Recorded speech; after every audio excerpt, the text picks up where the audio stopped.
দাম্পত্য জীবন আমাদের এই সামাজিক জীবনের প্রভাব অনেক বেশি। অনেক দম্পতি আমাদের কাছে বলে, হুজুর সুখ নাই, শান্তি নাই।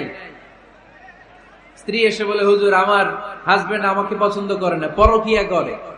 এই পরকিয়ার ভাইরাস বাংলাদেশে আসরা নাই, নীলফামারীতে বোধহয় নাই, আপনাদেরও আছে? আচ্ছা। আবার অনেক হাজবেন্ড এসে বলে, আমার স্ত্রীর এই সমস্যা। তো এগুলো সমাজের সবচেয়ে বড় সমস্যা, ঘাতক ব্যাধির চেয়েও বড় ব্যাধি। এগুলো নিয়ে কেউ মুখ খোলে না, কথা বলে না, ফলে দাম্পত্য জীবনের কলহ এটা দুর্বিষহ হয়ে ওঠে। আজকের আলোচনার মধ্য দিয়ে আমরা জানবো স্বামী স্ত্রী কেমন করে একটা সুখী, সমৃদ্ধ, আনন্দময় দাম্পত্য জীবন লিড করতে পারে।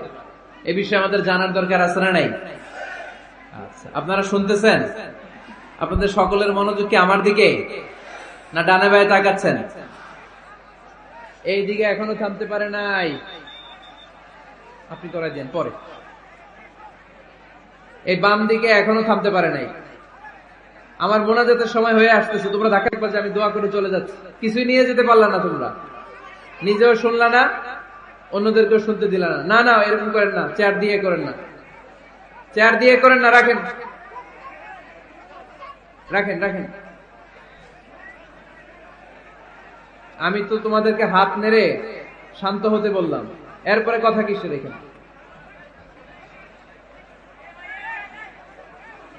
এভাবে আসলে আলোচনা করা যায় না। একজন আলোচক কোন একটা বিষয় নিয়ে যখন কথা শুরু করবে, ডানে বায়ে ধাক্কা ধাক্কি, চিৎকার, বিশৃঙ্খলার আওয়াজ যখন আলোচকের কানে আসে, উনি কথার খেই হারিয়ে ফেলে। এই যে আবার শুরু হয়েছে এখানে।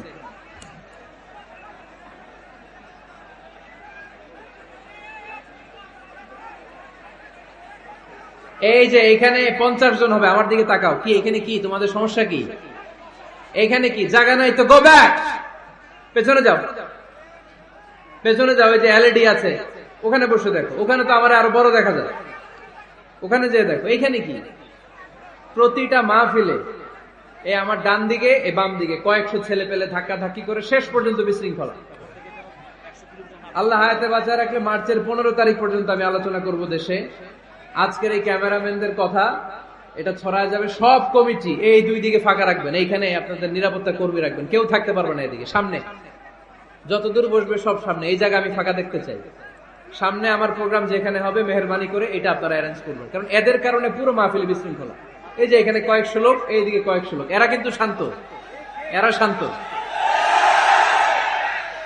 এই যে লক্ষ লক্ষ লোক জড়ো হয়েছে, এদের টাইমের দাম আছে। কি জবাব দিবা তোমরা আল্লাহর কাছে?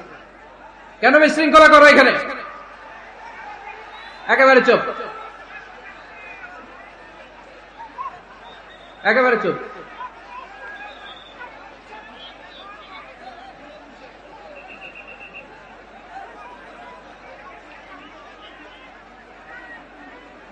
হ্যাঁ বসে যান, বসেন। ধাক্কাধাক্কি করতে আসছেন, বসেন, ধাক্কাধাক্কি করে বসেন।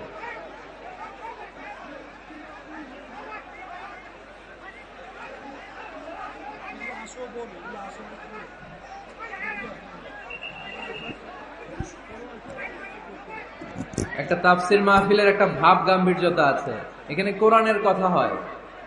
এখানে এরকম বিশৃঙ্খলা করলে মাহফিলের সৌন্দর্যটাই নষ্ট হয়ে যায়। আওয়াজ হবে না, আওয়াজ হবে না। হ্যাঁ ঠিক আছে, বসে যান। ইশারায়, মুখে আওয়াজ করা যাবে না, ইশারায়।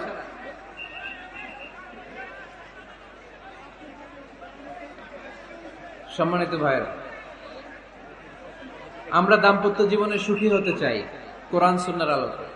স্বামী স্ত্রীর সম্পর্কটা এটা একটা মধুর সম্পর্ক, ঠিক কিনা? স্বামী স্ত্রীর সম্পর্কটা কেমন জানেন? স্বামী স্ত্রীর সম্পর্কটা হচ্ছে হাত আর চোখের মতো। হাত ব্যথা পেলে চোখ দিয়ে পানি ঝরে, আবার চোখ দিয়ে পানি ঝরলে হাত সেই পানি মুছে দেয়, ঠিক কিনা? স্বামী আর স্ত্রীর সম্পর্কটা এরকম হবে, হাত আর চোখ। হাত কেটে গেলে চোখ দিয়ে পানি পড়ে, আবার চোখ দিয়ে পানি পড়লে হাতই ওই পানি মুছে দেয়। সম্পর্কটা এরকম থাকার দরকার আছে না নাই? আছে। আল্লাহ তাআলা স্বামী স্ত্রীর সম্পর্ককে কোরআনে পোশাকের সাথে তুলনা করেছেন। ড্রেস, কস্টিউম, পোশাক। আওয়াজ করে বলেন, কিসের সাথে তুলনা করেছেন? পোশাক। কেন পোশাকের সাথে তুলনা করলেন? কারণ পোশাক মানুষের লজ্জাস্থানের হেফাজত করে। ইট কভারস আওয়ার প্রাইভেটস। পোশাক, ড্রেস এন্ড কস্টিউম এটা আমাদের লজ্জাস্থানকে ঢেকে রাখে, আমাদের ঈমান বাঁচায়। তেমনি স্বামী তার স্ত্রীর চরিত্র হেফাজত করে, স্ত্রী তার স্বামীর চরিত্র হেফাজত করে, ঠিক কিনা? এজন্য আল্লাহ তাআলা মেটাফরিক্যালি, রূপক ভাবে স্বামী স্ত্রীকে পোশাকের সাথে তুলনা করেছেন। আবার পোশাক পরলে খুব সুন্দর লাগে, ডিজাইন করে, এমব্রয়ডারি করে, বিভিন্ন ডিজাইনের, বিভিন্ন স্টাইলের, বিভিন্ন ফ্যাশনের পোশাক মানুষ পরে। পোশাক পরলে মানুষের শ্রী বর্ধিত হয়, সৌন্দর্য বেড়ে যায়। ঠিক তেমনি নারীর চোখে পুরুষ সুন্দর, পুরুষের চোখে নারী সুন্দর, ঠিক কিনা? পোশাকের 3 নাম্বার কাজ হচ্ছে পোশাক মানুষকে কমফোর্ট দেয়, আরাম। এই যে শীতকালে আপনারা অনেকে ব্লেজার পরে আসছেন, অনেকের গলায় মাফলার, অনেকের গায়ে চাদর, আরাম লাগে না? কথা বলেন না কেন? লাগে। আবার গ্রীষ্মকালে এই মাফলার পরে কেউ বের হয় চৈত্র মাসে? চৈত্র মাসে নীলফামারীতে জ্যাকেট পরেন কে কে দেখি? পরেন? পরেন? পরেন না। এর কারণ চৈত্র মাসে পাতলা কাপড় পরতে হয়, কটনের, সুতির কাপড়। শীতকালে মোটা কাপড় আরাম লাগে, দেহটাকে প্রশান্ত করে দেয়। আবার গরমকালে সুতির, কটনের পাতলা কাপড় পরলে দেহটারে প্রশান্ত করে দেয়। ঠিক তেমনি স্ত্রী যখন স্বামীর সান্নিধ্য পায়, এই লাইটটা অফ থাকলে ভালো, অফ, এই লাইটটা অফ, পারলে এটা অফ। স্ত্রী যখন স্বামীর সান্নিধ্য পায়, স্ত্রী প্রশান্ত হয়ে যায়। আবার স্বামী যখন স্ত্রীর সংস্পর্শ পায়, স্বামীর অন্তরটারে প্রশান্ত করে দেয় কে? এজন্য আল্লাহ তাআলা নারীকে বলেছেন, নারী তোমরা হচ্ছে পুরুষের পোশাক। আবার পুরুষদেরকে বলেছেন, ও পুরুষরা তোমরা নারীদের পোশাক। পড়েন আল্লাহু আকবার। রব্বুল আলামিন বলেন, হুন্না লিবাসুল লাকুম ওয়া আনতুম লিবাসুল লাহুন। ও নারীরা, তোমরা তোমাদের স্বামীদের পোশাক, আর তোমাদের স্বামীরা হলো তোমাদের পোশাক। পোশাক যেমনি লজ্জাস্থানকে ঢেকে রাখে, ঈমান ইজ্জতের হেফাজত করে, আব্রু ঢেকে রাখে, তেমনি স্বামী তার স্ত্রীর চরিত্রের হেফাজত করে, স্ত্রী তার স্বামীর চরিত্রের হেফাজত করে। পোশাক যেমনি সুন্দর, স্ত্রীর চোখে স্বামী সুন্দর, স্বামীর চোখে স্ত্রী সুন্দর। পোশাক যেমনি মানুষকে আরাম দেয়, প্রশান্ত করে দেয়, স্বামী আর স্ত্রী একে অপরের সংস্পর্শ পেলে তাদের হৃদয়টাও প্রশান্ত হয়ে যায়, ঠিক কিনা? এজন্য আল্লাহ তাআলা পোশাকের সাথে তুলনা করেছেন। পোশাক একে অপরের পোশাক, পোশাক চামড়ার সাথে লেগে থাকে না, আলাদা থাকে। তার মানে স্বামী স্ত্রী সম্পর্কটা এরকম মিলেমিশে, ভালোবেসে, একাকার, ঠিক কিনা? আর নিসাউ শাকাইকুর রিজাল, নারীরা পুরুষদের কাউন্টার পার্ট। নারী হচ্ছে পুরুষের সহযোগী। এই পৃথিবীর এই সভ্যতা, এই সিভিলাইজেশন, এই উন্নয়ন, এই ডেভেলপমেন্ট, এটা শুধু পুরুষরা করে নাই। এই উন্নয়নের অংশীদারিত্বে আমাদের বোনদের, নারীদেরও হাত আছে না নাই? এজন্য কাজী নজরুল বলেছেন, এই বিশ্বে যা কিছু সুন্দর চিরকল্যাণকর, অর্ধেক তার করিয়াছে নারী, অর্ধেক তার নর। চিল্লায় বলেন ঠিক কিনা? এজন্য এই মহাবিশ্বের এই সভ্যতায় আপনাদের যেমনি অবদান, আমাদের বোনদেরও অবদান আছে না নাই? স্বামী স্ত্রী এই দুজন মিলে এই বিশ্ব সভ্যতা তৈরি হয়েছে। এজন্য দুজনের মধ্যে সম্পর্ক হবে পোশাকের মতো। পোশাক যেমনি দেহের সাথে লেগে থাকে, স্বামী স্ত্রীর মধ্যে এরকম সুসম্পর্কের দরকার আছে না নাই? আচ্ছা, আজকে আমরা জানার চেষ্টা করব কি করে স্বামী আর স্ত্রীর মধ্যে এই সুসম্পর্ক বাড়ানো যায়, ইনক্রিজ করা যায়। কি করে আমাদের মধ্যে মারামারি, কাটাকাটি, ঝগড়া, ডিভোর্স, এই রেটটা কমানো যায়। এ ব্যাপারে আমাদের জানার দরকার আছে না নাই? ইসলামী শরিয়া স্বামী স্ত্রী প্রত্যেককে ইন্ডিভিজুয়ালি আলাদা আলাদা কিছু দায়িত্ব দিয়েছে। স্বামীকে কিছু দায়িত্ব দিয়েছে, আবার স্ত্রীকে কিছু দায়িত্ব দিয়েছে, আবার উভয়কে কিছু দায়িত্ব দিয়েছে। আমরা শুরুতে স্বামী স্ত্রীর উভয়কে আল্লাহ তাআলা কি দায়িত্ব দিয়েছে এটা জানবো। তারপরে স্ত্রীদেরকে আল্লাহ তাআলা কি দায়িত্ব দিয়েছেন সেটা জানবো। সবশেষে স্বামীদেরকে আল্লাহ তাআলা কি দায়িত্ব দিয়েছে সেটা জানবো। এই দায়িত্বগুলো পালন করার মধ্য দিয়ে দাম্পত্য জীবনকে সুখময় করে দিবে কে? আল্লাহ। শুরুতে আমরা জানবো দ্য কালেকটিভ রেসপন্সিবিলিটি, যৌথ দায় দায়িত্ব কি আছে স্বামী আর স্ত্রীর, কেমন করে দাম্পত্য জীবনকে সুখময়, শান্তিময় করতে হয়। একটা দাম্পত্য জীবন কলহমুক্ত করতে চাইলে, সুখময় করতে চাইলে সর্বপ্রথম স্বামী স্ত্রীর যেটা খেয়াল রাখতে হবে সেটা হচ্ছে স্বামী স্ত্রীর উভয়ের স্যাক্রিফাইসের মানসিকতা থাকা লাগবে। স্যাক্রিফাইস, আওয়াজ করে আমার সাথে সাথে বলেন স্যাক্রিফাইস। এই স্যাক্রিফাইস ছাড়া দাম্পত্য জীবন টিকবে? দুইজনেই যদি ঝগড়া করে, দুইজনেই যদি রেগে যায়, ঝামেলা আছে না নাই? স্বামী রেগে গেলে স্ত্রীকে থেমে যেতে হয়, আবার স্ত্রী রেগে গেলে স্বামীকে থেমে যেতে হয়। স্বামীও যদি রেগে যায়, স্ত্রীও যদি রেগে যায়, তাহলে তৃতীয় বিশ্বযুদ্ধ বেঁধে যাবে, ঠিক কিনা? এই জন্য রেগে গেলেন তো হেরে গেলেন, রাগা যাবে না। স্বামী যদি রেগে যায়, স্ত্রী থেমে যেতে হবে। স্ত্রী যদি রেগে যায়, স্বামী থেমে যেতে হবে। এটাই দাম্পত্য জীবনের সুখ আর সমৃদ্ধির মূল ফর্মুলা। স্যাক্রিফাইস করতে হবে। এর কারণ, আপনি যদি দোষ খুঁজতে শুরু করেন, দোষ ছাড়া পৃথিবীতে মানুষ নাই, ঠিক কিনা? No one is perfect in this world. এই পৃথিবীতে কেউই পারফেক্ট না। আপনি যে আপনার স্ত্রীর দোষ খোঁজেন, আপনারও দোষ আছে না নাই? আবার ভাবি যদি আপনার খালি দোষ খোঁজে, ভাবিরও দোষ আছে না নাই? না, এজন্য দোষ খুঁজবেন না, স্যাক্রিফাইস করেন, একটু মানিয়ে নিন। দাম্পত্য জীবনটা এরকমই, একটু ছাড় দিতে হয়, একটু মানিয়ে নিতে হয়। দাম্পত্য জীবনে কখনো মন খারাপ, কখনো মন ভালো, কখনো রোদ, কখনো বৃষ্টি, এই নিয়েই দাম্পত্য জীবন, ঠিক কিনা? তাহলে দাম্পত্য জীবনে যদি আমরা সুখ পেতে চাই, সকল নবদম্পতিকে বলবো একটু ছাড় দেওয়ার মানসিকতা বিল্ড আপ করেন, একটু মানিয়ে নেন, একটু মানিয়ে নেন, একটু ছাড় দেন, একটু মিলেমিশে চলেন। এক স্যাক্রিফাইস আমাদের জীবনটারে, আমাদের দাম্পত্য জীবনটাকে একটা জান্নাতি দাম্পত্য জীবন বানায় দিবে, ঠিক কিনা? দাম্পত্য জীবনকে সুখী করার 2 নাম্বার ফর্মুলা হচ্ছে ঝগড়া করা যাবে না। আপনারা ঝগড়া করেন নাকি?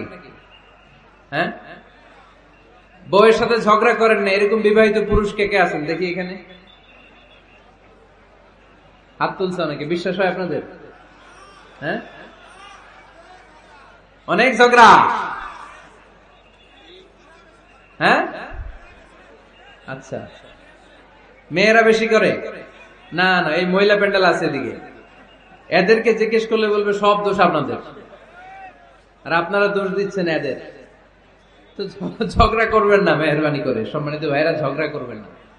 কারণ এই ঝগড়া থেকে, সামান্য ঝগড়া থেকে অনেক সময় বিচ্ছেদের দিকে চলে যায় সম্পর্ক। ছোট্ট ঝগড়া থেকে যেতে যেতে ঝগড়া বাড়তে বাড়তে ডিভোর্সের দিকে গড়া, এরকম আছে না নাই?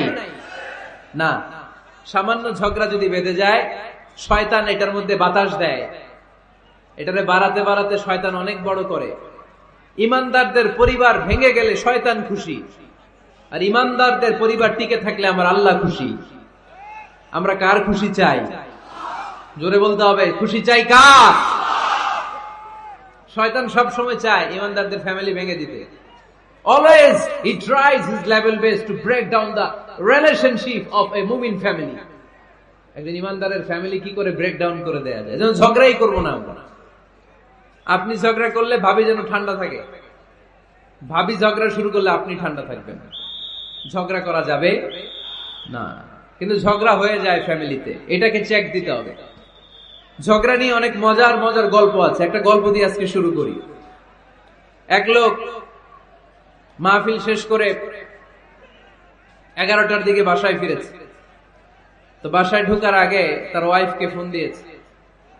ফোন দিয়ে বলতেছে, এই মাহফিল শেষ, আমি কিন্তু বাসায় চলে আসতেছি, শুরু করার আগে তাড়াতাড়ি দরজাটা খুলো। তো স্ত্রী আবার রাতের খাবার স্বামীকে ছাড়া খায় না। তো স্ত্রী দরজা খুলে দাঁড়ায় আছে, স্বামী বেচারা আসছে। আসার পরে স্ত্রীকে বলতেছে, এই শুরু করার আগে রাতের খাবার দিয়ে দাও, খেয়ে নেই। তো স্বামী ওয়াশরুম থেকে ফ্রেশ ট্রেশ হয়ে আসছে, স্ত্রী বেচারিও ডাইনিং টেবিলে খাবার দিয়েছে।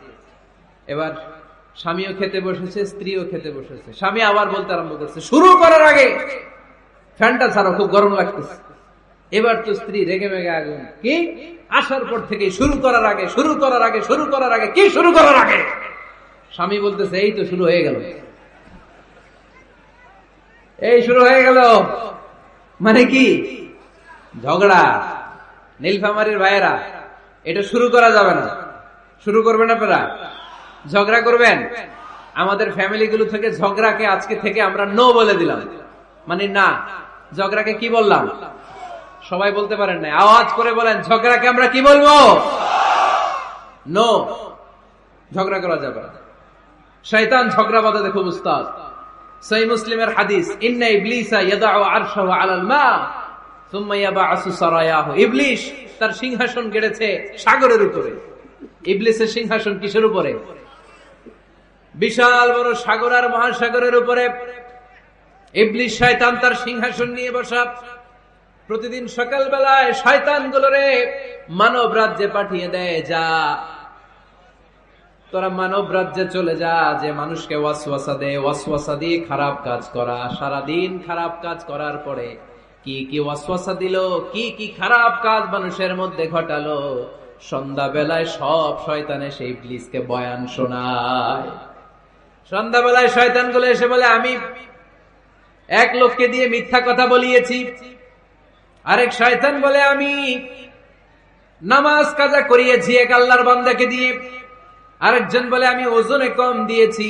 আরেকজন বলে, আমি সুদের ব্যবসার মধ্যে টাকা লাগানোর ব্যবস্থা করে দিয়েছি। এক একজন এক একটা ওয়াসওয়াসা দিয়ে আল্লাহর মুমিন বান্দাদেরকে ধোঁকা দিয়েছে। এগুলোর ফিরিস্তি এসে সব শয়তানেরা ইবলিসকে শোনায়, কিন্তু কোনো কথাতে ইবলিসের মন ভরে না। কোন শয়তান এসে বলে, আমি তো এমন মদের আড্ডাখানায় নিয়ে গেছি আল্লাহর বান্দাদেরকে, এগুলো নামাজই পড়ে নাই, খালি মদ খেয়েছে। আবার কিছু শয়তান এসে বলে, আমি ক্যাসিনোতে নিয়ে গেছি, ওখানে খালি জুয়া খেলছে। আবার কিছু শয়তান এসে বলে, আমি বাজারের মধ্যে ফরমালিনের এই ওয়াসওয়াসা ঢুকাই দিছি।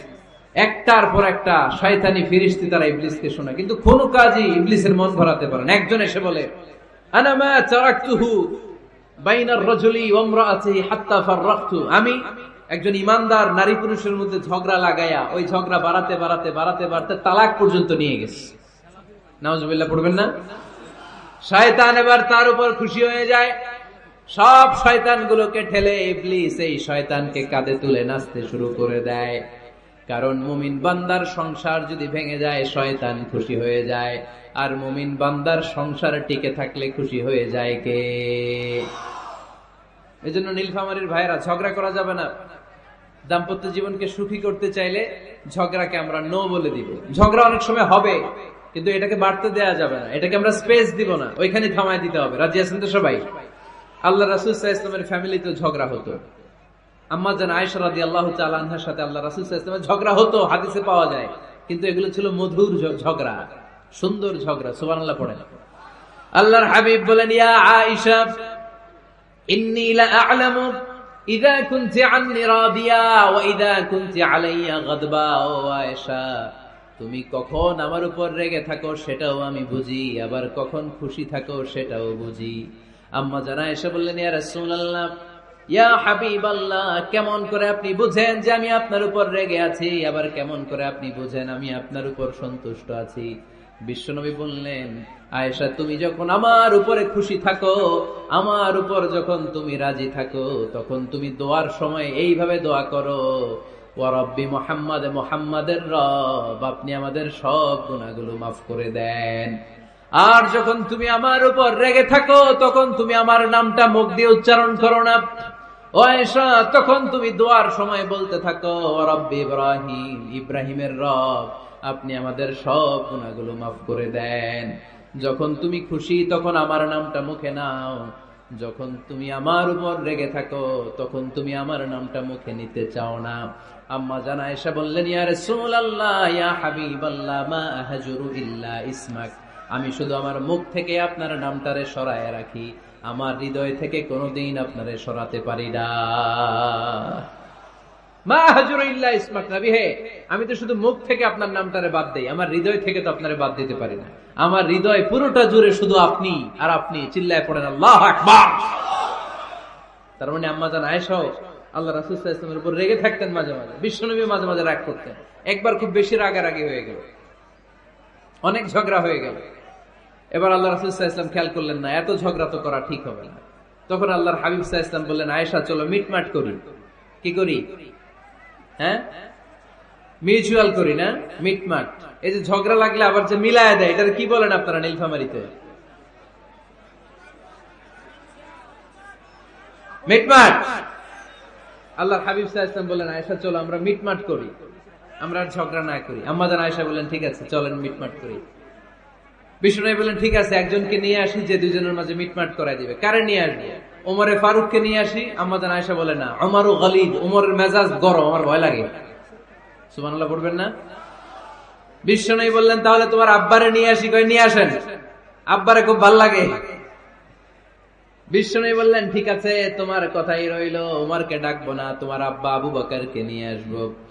বিশ্বনবী মিটমাট করার জন্য সাইয়েদনা আবু বকর রাদিয়াল্লাহু তাআলা আনহুকে ডেকে নিয়ে আসলেন।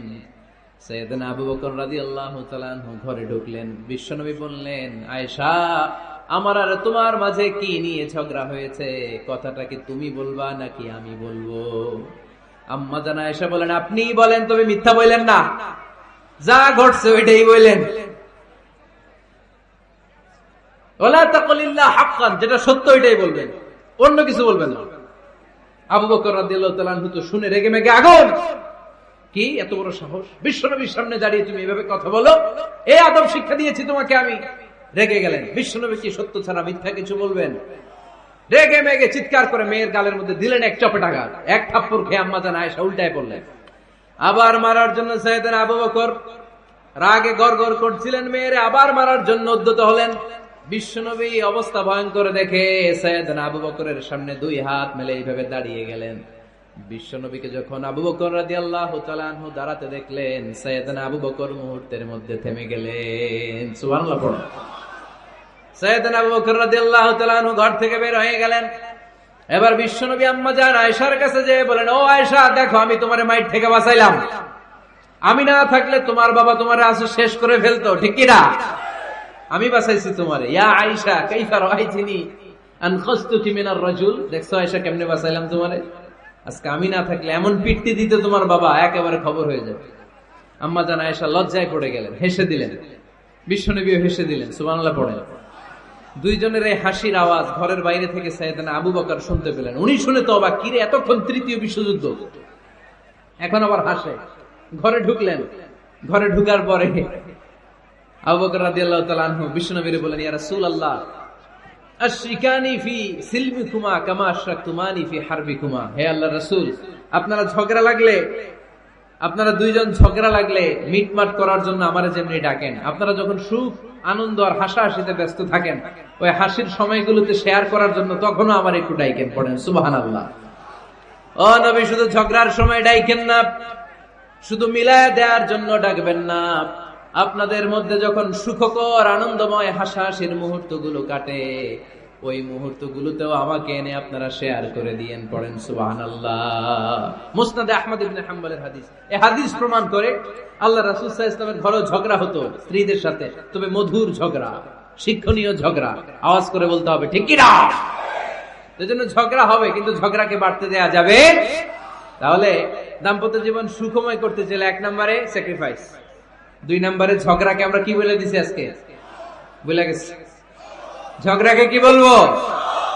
নো। তাসলিমা নামে একটি মেয়ে হারিয়ে গেছে। ওসি সাহেব বলেছেন পিছনে পুলিশের কাছে যদি পাঠিয়ে দিতে পারেন ভালো হয়। ছোট্ট মেয়ে দেখলে জিজ্ঞেস করবেন তোমার নাম কি, যদি বলে তাসলিমা, 6 বছর বয়স, ওকে পাঠিয়ে দিবেন। 3 নাম্বার, দাম্পত্য জীবন সুখময় করতে চাইলে দাম্পত্য জীবনের কোনো গোপন কথা কারোর সাথে শেয়ার করা যাবে না। এটা কবিরা গুনাহ, এটাকে হারাম বলে ঘোষণা দিয়েছে কে? এটাকে বিষ্ণু বলেছেন আযমুল আমানা। স্বামী স্ত্রীর মধ্যে যে অন্তরঙ্গ মুহূর্ত কাটে, এই মুহূর্তগুলোর কথা কারোর সাথে শেয়ার করা যাবে? নীলফামারীর যুবক ভাইরা চিল্লায় বলে এগুলো শেয়ার করা যাবে? বিষ্ণু বললেন খবরদার, এটা আযমুল আমানা। স্বামীর সবকিছু স্ত্রীর কাছে আমানত, স্ত্রীর সবকিছু স্বামীর কাছে আমানত। আবার বিষ্ণু বলেছেন যারা স্বামী স্ত্রীর গোপন দাম্পত্য জীবনের কথা অন্যের কাছে শেয়ার করে দেয়, তারা হলো আশারুন নাস, পৃথিবীর মধ্যে সবচাইতে নিকৃষ্ট মানুষ। এরা নিকৃষ্ট, এদের চাইতে নিকৃষ্ট আর কেউ হতে পারে না। উলাইকা কাল আনআম বাল হুম আদাল। এরা পশুর চাইতেও নিকৃষ্ট, যারা স্বামী স্ত্রীর প্রাইভেট কথা, পার্সোনাল কথা মানুষের কাছে বলে বেড়ায়। আর সিবাউ হারাম, এই গোপনীয় সব কথাগুলোকে অন্যের কাছে প্রকাশ করা হারাম করেছে কে? চিল্লায় বলতে হবে কে? তাহলে খবরদার, নিজেদের দাম্পত্য জীবনের কোনো কিছু অন্যের সাথে শেয়ার করবেন না। আমাদের বোনরা অনেক সময় একসাথে বসলে পেটের কথা, পিঠের কথা সব বলে ফেলায়। আছে না নাই? না বোনেরা, সব শেয়ার করলেও আপনাদের দাম্পত্য জীবনের কোনো কথা কখনো কারোর সাথে শেয়ার করতে পারবেন না। 4 নম্বর ফর্মুলা হচ্ছে অহেতুক সন্দেহ পরিহার করতে হবে। অনেক স্ত্রী আছে স্বামীরা খালি সন্দেহ করে, আছে না নাই? নীলফামারীতে এই সমস্যা নাই, আছে? এই যে ভুক্তভোগী পাওয়া গেছে, আছে না নাই?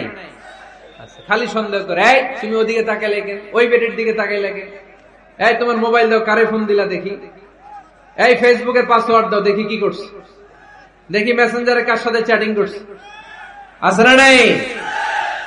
এই যে অহেতুক সন্দেহ আপনার ফ্যামিলিটারে জাহান্নামের টুকরা বানায় দিবে। আবার অনেক স্বামী আছে স্ত্রীকে খালি সন্দেহ করে, এদিকে তাকালে সন্দেহ করে, ওদিকে তাকালে সন্দেহ করে, বাসায় থাকলেও সন্দেহ, বাইরে গেলেও সন্দেহ, এরকম আছে না নাই? না, অহেতুক সন্দেহ এটা পরিহার করবেন। এই সন্দেহ খুব খারাপ জিনিস। আমি ব্যক্তিগতভাবে অনেক কেস এরকম হ্যান্ডেল করেছি। এসে বলে হুজুর খালি সন্দেহ করে, এটা একটা রোগ। এটা কি আপনার ফ্যামিলিটারে শেষ করে দেবে। এজন্য অহেতুক সন্দেহ পরিহার করবেন। হ্যাঁ, সত্যি যদি পরকীয়ার কোনো ঘটনা ঘটে থাকে ওটা নিয়ে বসেন, ফেস টু ফেস কথা বলেন, ফ্যামিলি মিটিং করেন, সরাসরি সেটেল করার চেষ্টা করেন। কিন্তু অহেতুক সন্দেহ একটা রোগ। এই রোগ থেকে আল্লাহ তুমি দাম্পত্য জীবনকে বাঁচাও। আমরা আওয়াজ করে পড়বো আমিন। 5 নাম্বার, স্বামী স্ত্রী একে অপরকে আল্লাহর বিধান স্মরণ করায় দিবে। স্বামী যদি ফজরের সময় ঘুমায় থাকে, স্ত্রীর ডেকে দেওয়ার দরকার আছে না নাই? আবার স্ত্রী যদি ঘুমায় থাকে, স্বামীর ডেকে দেওয়ার দরকার আছে না নাই? কোন স্বামী যাবে জান্নাতে, তার স্ত্রী যাবে জাহান্নামে, আবার স্ত্রী হবে জান্নাতি, স্বামী যাবে জাহান্নামে। এরকম আমরা চাই নাকি? আমরা যখন জান্নাতে যাব, আমার স্ত্রীর হাত ধরে একসাথে জান্নাতে ঢুকতে চাই, ঠিক কিনা? আবার আমার স্ত্রী যখন জান্নাতে যাবে, সে একা ঢুকতে পছন্দ করবে? এজন্য আমরা দুনিয়াতে যেমনি এক ছাদের নিচে, এক জায়গায়, এক বাড়িতে, জান্নাতেও আমরা এক বাড়িতে থাকতে চাই। আওয়াজ করে বলতে হবে ঠিক কিনা? এই জন্য গবেষকরা বলেছে স্বামী স্ত্রীর ভালোবাসাটাকে তারা বলে লাভ পিরামিড। কি পিরামিড? লাভ পিরামিড। এই ত্রিভুজ আকৃতি। কিরে ভাই? আচ্ছা, লাভ পিরামিড, ত্রিভুজ আকৃতি, ট্রায়াঙ্গেল। আপনারা ত্রিভুজ চিনেন? কথা কয় না। ত্রিভুজের কয় কোণা? কয় কোণা? 3 কোণা। এই যে এরকম, তাই না? এই জন্য স্বামী স্ত্রীর ভালোবাসাটাকে বলে লাভ পিরামিড। উপরে এরকম সমুচার মতো না, উপরে থাকে আল্লাহ, আর ডানে স্বামী, বায়ে স্ত্রী। এই 2 কোণায় স্বামী স্ত্রী, আর উপরের কোণায় আল্লাহ। স্বামী স্ত্রী যদি আল্লাহর আনুগত্যের দিকে যেতে চায়, যতই তারা, the couple come to Allah, they come closer to each other. তারা যদি আল্লাহর কাছাকাছি যায়, তারা নিজেরাও কাছাকাছি হয়, ঠিক কিনা? তারা আল্লাহর কাছে যেতে যেতে যেতে যেতে আল্লাহর ইবাদতে যদি একেবারে আল্লাহর কাছে চলে যায়, তারা নিজেরাও কাছাকাছি চলে যায়, ঠিক কিনা? আর তারা আল্লাহর আনুগত্য থেকে যত দূরে সরে, যত দূরে সরে, তারা নিজেরাও নিজেদের থেকে তত দূরে সরে পড়ে। চিল্লায় বলেন ঠিক কিনা? লাভ পিরামিড এটা। এজন্য the closer the couple comes to Allah, the closer the couple comes to each other. Couple, স্বামী স্ত্রী আল্লাহর ভালোবাসা নিজের মধ্যে যত গাঢ় করবে, আল্লাহর আনুগত্য যত বেশি করবে, আল্লাহর ইবাদত যত করবে, নিজেরাও তত কাছাকাছি আসবে। আর আল্লাহরে যত ভুলবে, নিজেদের মধ্যে বড় বড় ফারাক করে দিবে কে? তাহলে এই 5টা বিষয় স্বামী স্ত্রীর উভয়ের উপর বর্তায়। এগুলো মেনে চললে দাম্পত্য জীবনকে সুখময় করে দিবে কে? আল্লাহ। এবার আমরা শুনবো আমাদের বোনদেরকে। যে ডান দিকে আমি শুনলাম আমাদের বোনদের বিশাল প্যান্ডেল, আছে না নাই? আচ্ছা, আজকে বোনদের দিয়ে শুরু করি। স্ত্রীদেরকে আল্লাহ কি দায়িত্ব দিয়েছে একটা ফ্যামিলিকে সুন্দর করতে, একটা দাম্পত্য জীবনকে সুন্দর করতে? স্ত্রীর 1 নম্বর দায়িত্ব হচ্ছে she should make a comfort to her husband. স্ত্রীর উচিত স্বামীর জন্য ঘরটাকে প্রশান্তির নীড় বানিয়ে রাখা। কি বানিয়ে রাখা? প্রশান্তির নীড়। স্ত্রী হওয়া উচিত এমন, যাকে দেখলে স্বামীর চোখ জুড়ায়, স্বামীর প্রাণ জুড়িয়ে যায়, স্বামীর হৃদয়টা ঠান্ডা হয়ে যায়, ঠিক কিনা? আর স্ত্রীর দিকে তাকালে যদি মেজাজ গরম হয়ে যায়, মেজাজ খিটখিটে হয়ে যায়, ঝামেলা আছে না নাই? ঝামেলা আছে। এজন্য মেহেরবানি করে আমাদের বোনরা যারা, এমন কোন কাজ করবেন না যেটা স্বামীর মেজাজকে খিটখিটে করে দেয়। কারণ আল্লাহ তাআলা আপনাদেরকে তৈরি করেছে লিতাসকুনু ইলাইহা, স্বামী আপনার কাছে গেলেই যেন তার হৃদয়টা প্রশান্ত হয়ে যায়, ঠিক কিনা? অনেক স্ত্রী আছে না জেনে না বুঝে স্বামীর সাথে এমন খিটখিটে মেজাজ দেখায় যেটা স্বামীর জন্য মেনে নেওয়া কষ্টকর, কারণে হার্ট অ্যাটাক করে মারা যায়। আছে না নাই? এই তো ভুক্তভোগী পাওয়া গেছে। স্বামীর জন্য একটা ত্রাস হয়ে দাঁড়ায় স্ত্রী, ত্রাস। অনেক স্বামী আছে স্ত্রীর এরকম আচরণের কারণে, অতিরিক্ত প্রেসার ক্রিয়েট করার কারণে স্ত্রীদেরকে ভয় পায়। অবশ্য নীলফামারীর কোন স্বামী তার স্ত্রীরে ভয় পায় না। ভয় পায়? স্ত্রীরে ভয় পান কে কে দেখি?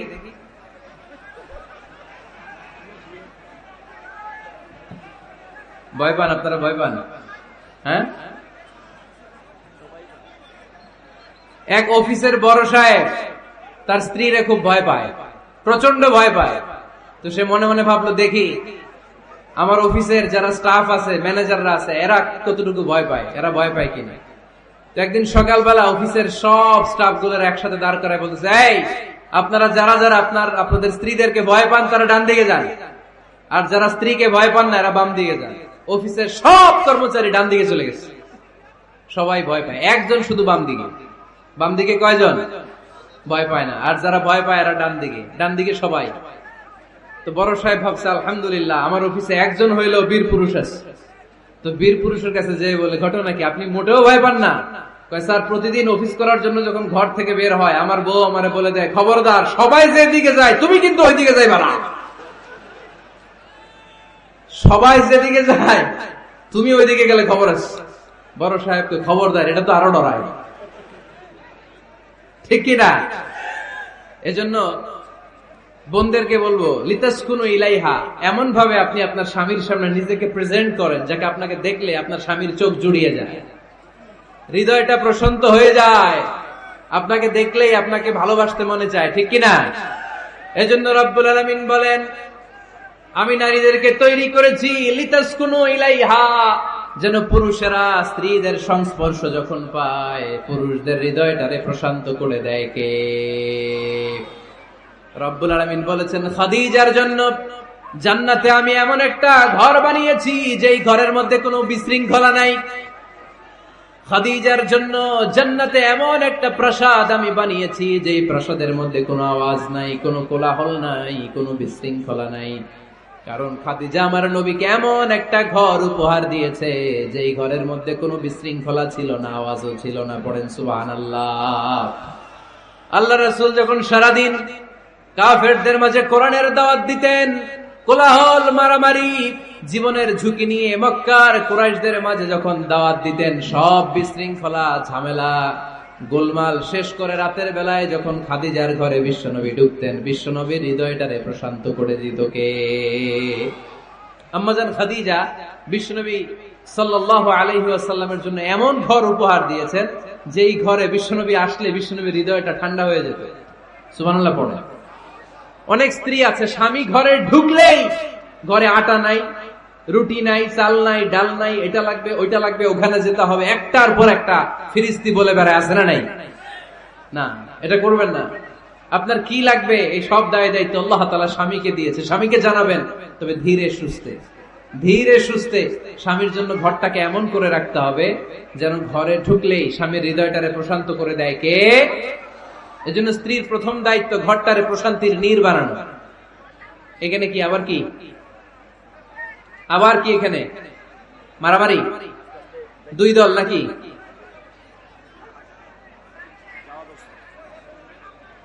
আপনাদের মনোযোগ আছে না গেছে? কষ্ট হচ্ছে?